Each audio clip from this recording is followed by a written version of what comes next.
Hello peoples, this is Epicenter 24601 here for my first B-Daman review. Today we have Stroke Orochi. As you can see, there's Stroke Orochi on the front and his user down the bottom there. I can't remember his name at the moment in time, but I'm sure it'll come back to me. Over here we have the Stroke core. It is a good core, which we'll get onto a bit later. You can tell it's cb-15 Stroke Orochi, control type B-Daman. By Tomy, we've got the WBMA logo and Gangan Hobby, and it's by the Crossfight B-Daman line. Having a look on the side here, we've got our mini game that we're going to be playing a bit later, where you have 2 centimeters between a ruler and you have to try and shoot through it. Well, that's quite good. And on this side, it shows you how to extend the legs out to make his more stabilized mode, and also how to fit your hands on him. To just remember, this image here is actually very, very important, because if you don't fit your hands like that, it makes it slightly less stable, I found out. But other than that, here we have the back. Got a customization down the bottom left there, some stats up here, and it has 3 power, 6 control, and 3 rapid fire.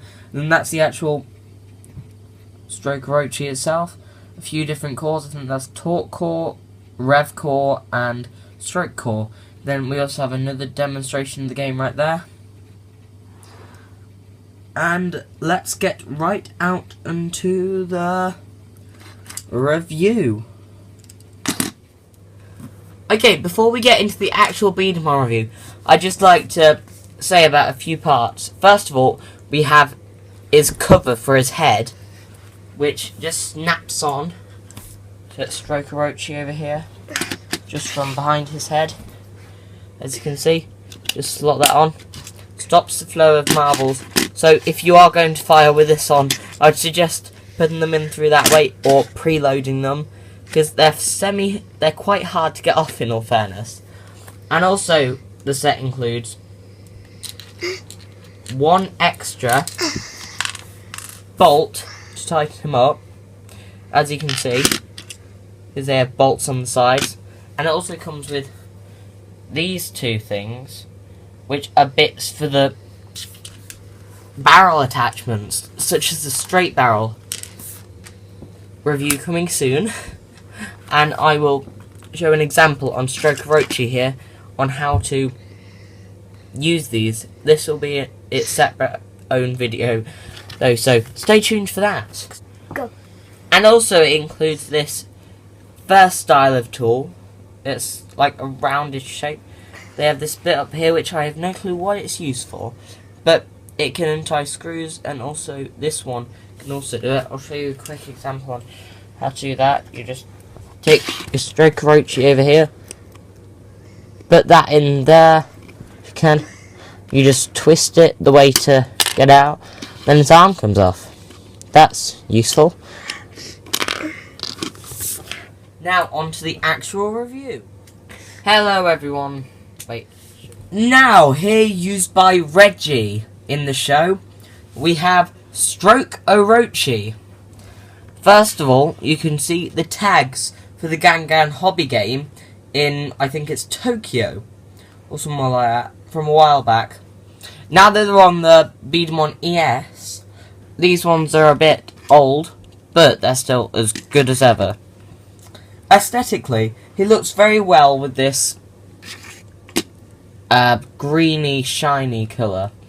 And also, the hands and feet make for good stabilisers in the field, and this sight up top here really helps with aiming. Not as good as Force Dragon's horn, but it's still something. Now over here we have a trigger, a special trigger to keep it straight.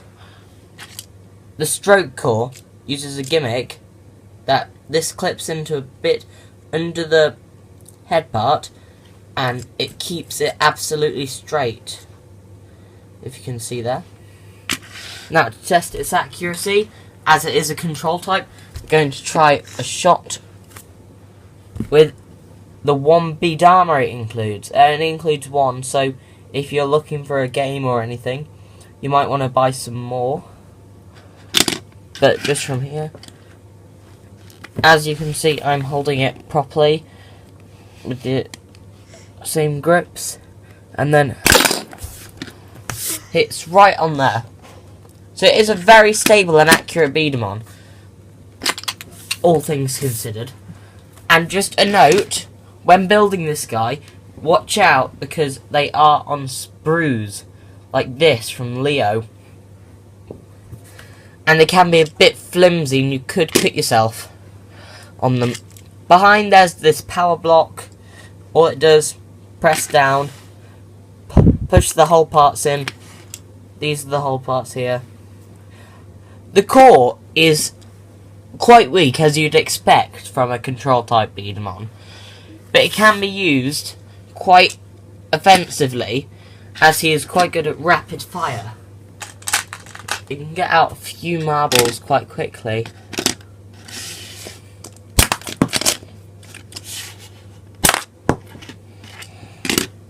Yeah, so it can go quite quickly.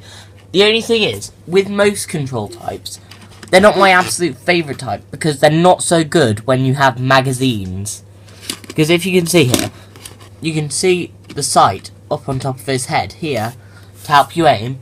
But let's say if you equipped the wide magazine here to his back, if I can even get it on, see? Blocks the sight so you can't see it anymore. Now that I've actually got a proper magazine on there, I'm gonna try doing a quick rapid fire test with these marbles. 3, 2, 1, be fight! So as you can see, he does quite well at like getting the marbles out.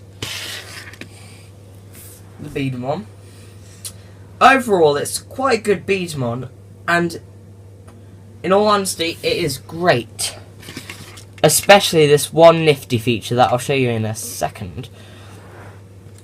What you do, as you can see on the feet here, there's these two bits that stick out. What you have to do is just pull those out. You might need nails or something to get them out, but when they do come out, just one on each side. Yeah, there you go. They just come out like that. They can hold quite a lot of weight, actually. Let's say if I grab a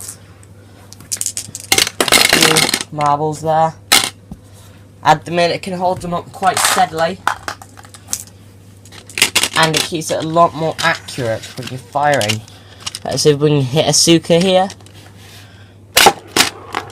Right on target. So, it sounds and feels really, really good to fire.